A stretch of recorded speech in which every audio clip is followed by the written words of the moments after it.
तो गाइस कैसे हैं आप सब लोग। ट्रू डीमन के एपिसोड 34 के साथ हाजिर है। तो लास्ट एपिसोड के एंड भी हमने देखा था कि थर्ड जंग मास्टर के पास वो जंग मास्टर आता है और उसे कहता है कि अगर तुमने उस टेक्निक को मास्टर किया है तो फिर मुझे बताओ कि मेरी स्किन का कलर ऐसा क्यों हो गया और तुम यहाँ पर इस तरह से चेंज क्यों नहीं हुए। तुम्हारा जॉन उसे कहता है कि मुझे इस बारे में कैसे पता होगा। तो वो जंग मास्टर उसे कहता है कहीं ऐसा तो नहीं है कि तुमने उसे अच्छे से सीख लिया लेकिन मैं उसे सीख नहीं पा रहा। इसका मतलब यह है कि मेरी कल्टीवेशन जो है किसी चीज को सीखने और किसी चीज को समझने की नॉलेज जो है वो तुमसे ज्यादा कम है। ऐसा बिल्कुल भी पॉसिबल नहीं है। साथ ही वहां पर वो जोर जोर चिल्लाना शुरू कर देता है और कहता है कि मेरे साथ तो बहुत ही बुरा हुआ। जब किसी के साथ ब्लू स्पिरिट जो होती है उसे कुछ महसूस होता है तो वो जॉन से कहती है मुझे लगता है कोई यहाँ पर मेरी स्पिरिट बैरियर को तोड़ने की कोशिश कर रही है, मैं जाकर चेक करके आती हूँ। तो भी है मुझे लगता है कि उसके अंदर काफी ज्यादा हिम्मत है जो कि मेरे बैरियर को तोड़कर यहाँ पर अंदर घुस रहा है, जबकि उसे अच्छी तरह से पता है कि मैंने यहाँ पर बैरियर को सेटअप किया है। और इसी के साथ ब्लू स्पिरिट वहां पर से चली जाती है। उसके चले जाने के बाद हमारा जियोन जो होता है वहां पर से आगे बढ़ जाता है। तो जियोन जो होता है फोर्थ जंग मास्टर के साथ वहां पर से आगे बढ़ रहा था। तो फोर्थ जंग मास्टर से कहता है कि तुम यहाँ पर मुस्कुरा क्यों रहे हो। तो वो कहता है कि बस ऐसा ही।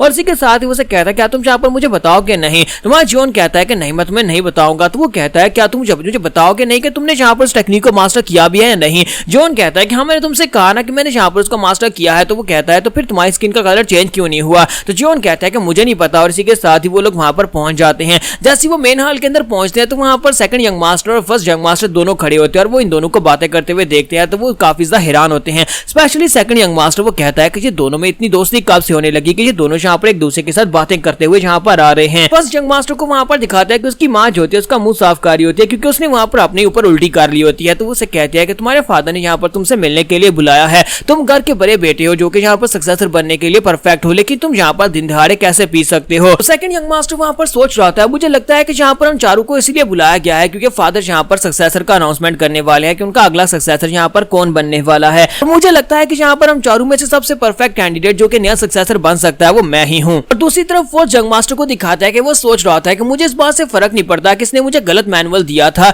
या फिर सही मैनुअल दिया था, लेकिन मुझे इतना पता है कि मैं यहाँ पर अपने फादर का सबसे फेवरेट हूँ। और एक बार फादर ने यहाँ पर मुझे देखा कि मैं पहले से काफी ज्यादा बेहतर हूँ तो वो मुझे यहाँ पर नया सक्सेसर घोषित कर देंगे और उसके बाद मैं यहाँ पर नया मैनर मास्टर बनने वाला हूँ। क्योंकि हमारा जियोन सोच रहा था कि मैनर मास्टर इनके बारे में कहा जाता है कि यहाँ पर हमारे म्यूरम वर्ल्ड में टॉप 10 मार्शल आर्टिस्ट में से एक है। इनकी रैंकिंग जो है टॉप 10 में आती है और ये काफी ज्यादा पावरफुल इंसान है जो कि यहाँ पर बहुत ही जल्दी रिकवर कर गए हैं। तो उनके सामने जैसे वहां पर वो पियर होते हैं तो जबरदस्त एनर्जी महसूस होती है। तो हमारा जियोन कहता है कि जब ये बेहोश बिस्तर के ऊपर पड़े थे उस वक्त मुझे ये एनर्जी महसूस नहीं हुई थी, लेकिन अब यहाँ पर ये सामने उठकर बैठे हैं तो उनके अंदर से इतनी सारी एनर्जी निकल रही है जो देखकर मैं काफी ज्यादा हैरान हो रहा हूँ। इसी वजह से यहाँ पर इतनी आसानी के साथ जल्दी से ठीक हो गए। हालांकि इनकी बॉडी के अंदर एक बहुत ही डेडली स्पिरिट थी और बहुत ही पावरफुल किलिंग हो रहा था जो कि इनको यहाँ पर बीमार कर रहा था। और इसी के साथ ही वो सभी लोग जो होते हैं वहां पर अपने फादर को ग्रीट करते हैं। वो चारों भी वहां पर अपने फादर को ग्रीट करते हैं। तो उनके फादर उनके सामने बैठे होते हैं और कहते हैं तो मेरे बच्चों फाइनली यहाँ पर मैं काफी दिनों के बाद तुम सभी को देख रहा हूँ। हमारा जीवन वहां पर अपने आसपास जंग मास्टर्स की तरफ देखता है। तीनों ही जंग मास्टर जो होते हैं वहां पर अपने सर झुकाकर खड़े होते हैं और तीनों ही वहां पर काफी ज्यादा डर रहे होते हैं। तुम्हारा जीवन कहता है कि इनके फादर ना सिर्फ यहाँ पर स्ट्रॉन्ग है बल्कि इनके अपने बेटों के ऊपर भी डर है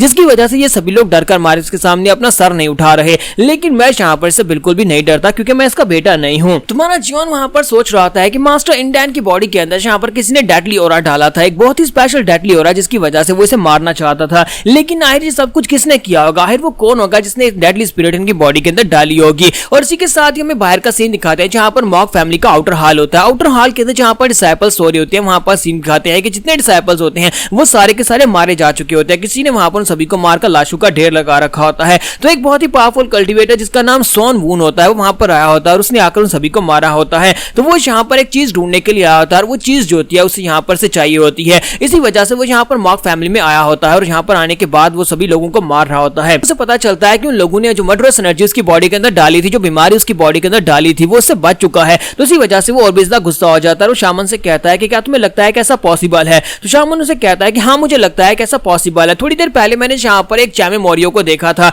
मुझे लगता है कि उसी चैमे मोरियो का जो मास्टर है उसी मास्टर ने वो एक शामन है, उस शामन ने जहाँ पर इसकी बॉडी के अंदर से सिविल स्पिरिट को निकाला होगा, साथ उस किलिंग इंटेंट को भी ठीक किया होगा। तो ये बात सुनने के बाद वो मास्टर सुवून जो होता है वो काफी ज्यादा गुस्सा होता है और कहता है कि अच्छा तो यहाँ पर एक चैमे मोरियो भी है। लगता है कि यहाँ पर शामन्स ने पैसे लेकर ये काम किया होगा, लेकिन शामन्स को यहाँ पर हमारे बिजनेस में अपनी टांग नहीं अड़ानी चाहिए थी। अगर वो शामन तुम्हें यहाँ पर मिले तो तुम्हें पता है कि तुम्हें इसका क्या करना है। और इसी के साथ ही वो कहते हैं कि अब यहाँ पर से हमें आगे बढ़ना होगा। अब हमारा काम यहाँ पर खत्म हो गया, तुम्हें सिर्फ और सिर्फ एक ही मिशन पूरा करना है। हमें जाना होगा मैनर मास्टर के पास, जाकर डायरेक्टली उससे पूछना होगा कि वो चीज कहां पर रखी है, वो चीज जो उसने हमारे पास से चोरी की थी वो चीज हमें वापस करनी होगी। और यहीं पर एक सोल्जर को दिखाता है कि वो अभी तक जिंदा होता है और वहां पर बेहोश होने का नाटक कर रहा होता है। लेकिन इसी के साथ ही मास्टर वून जैसे थोड़ा सा आगे बढ़ते हैं वहीं पर रुकते हैं और कहते हैं क्या तुमने यहाँ पर अपनी नींद पूरी कर ली? तुम्हें क्या लगता है कि तुम यहाँ पर ग्राउंड के ऊपर पड़े रहोगे और मुझे पता नहीं चलेगा कि तुम अभी तक जिंदा हो? इसी के साथ ही वो अपनी बड़ी सी तलवार उठाकर उसके ऊपर अटैक करता है और उस लड़के को भी वहीं पर मार डालता है। और उसको मारने के बाद वो दरवाजा तोड़कर बाहर निकलता है और अपने सभी सोल्जर से कहता है कि सभी लोग रेडी हो जाओ,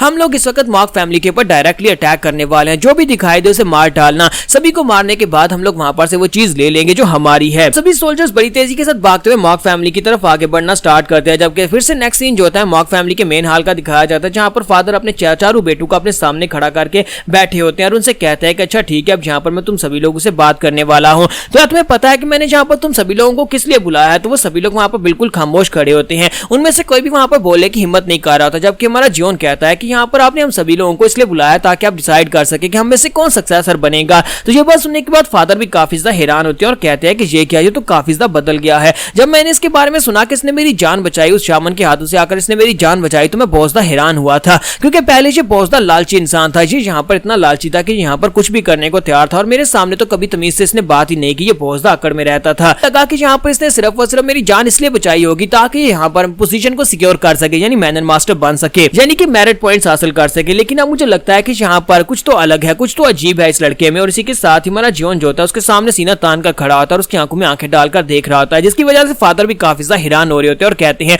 मेरे बाकी के सभी बच्चे यहाँ पर आंखें झुकाकर खड़े हैं, जबकि ये यहाँ पर मेरे सामने इस तरह से खड़ा है जैसे इसे मेरा बिल्कुल भी डर नहीं है। आज ये वाकई में यहाँ पर इस काबिल है कि इसे यहाँ पर सक्सेसर घोषित किया जाए, तो चलो यहाँ पर देख लेते हैं। और इसी के साथ ही वो उनसे कहता है कि मैं तुम सभी लोगों का टेस्ट लेने वाला हूँ, तो मैं यहाँ पर तुम सभी का एक टेस्ट लूंगा, तुम में से जो भी यहाँ पर इस टेस्ट में पास होगा उसे यहाँ पर मैं सक्सेसर घोषित कर दूंगा। जबकि इसी के साथ ही जॉन अपना हाथ उठाता है और कहता है कि मुझे यहाँ पर आपसे कुछ कहना है, आपके इस टेस्ट का हिस्सा नहीं बनना चाहता, मुझे ये टेस्ट नहीं देना। तो ये बात सुनने के बाद बाकी के सभी यंग मास्टर्स भी काफी हैरान होते हैं, तो वो कहते हैं क्या इस बात का क्या मतलब है? जॉन कहता है कि मैं यहाँ पर टेस्ट नहीं देना चाहता। सेकंड यंग मास्टर सोच रहा होता है कि मुझे लगता है कि अब यहाँ पर मेरे लिए कंटेस्टेंट जो है कम हो गए हैं, क्योंकि अब मुझे सिर्फ और सिर्फ फर्स्ट यंग मास्टर और फोर्थ यंग मास्टर को हराना होगा और उसके बाद मैं सेक्टर मास्टर बन सकता हूँ। जबकि फादर उसे कहते हैं कि लड़के ऐसा क्यों? तुम्हारा जॉन कहता है क्योंकि मुझे ऐसा लगता है कि मैं इस लायक नहीं हूँ कि मैं यहाँ पर मैनर मास्टर बन सकूं। तो फादर उसे कहते हैं लेकिन तुम्हें ऐसा क्यों लगता है कि तुम इस लायक नहीं हो? जॉन कहता है कि मैं इसके लिए क्वालिफाइड नहीं हूँ, इसी वजह से मैं यहाँ पर ये बात कर रहा हूँ। तो वो कहता है कि अगर मैं यहाँ पर बाकी सभी को देखूं तो बाकी के दोनों यंग मास्टर्स के मुकाबले में यहाँ पर बिल्कुल परफेक्ट नहीं हूँ,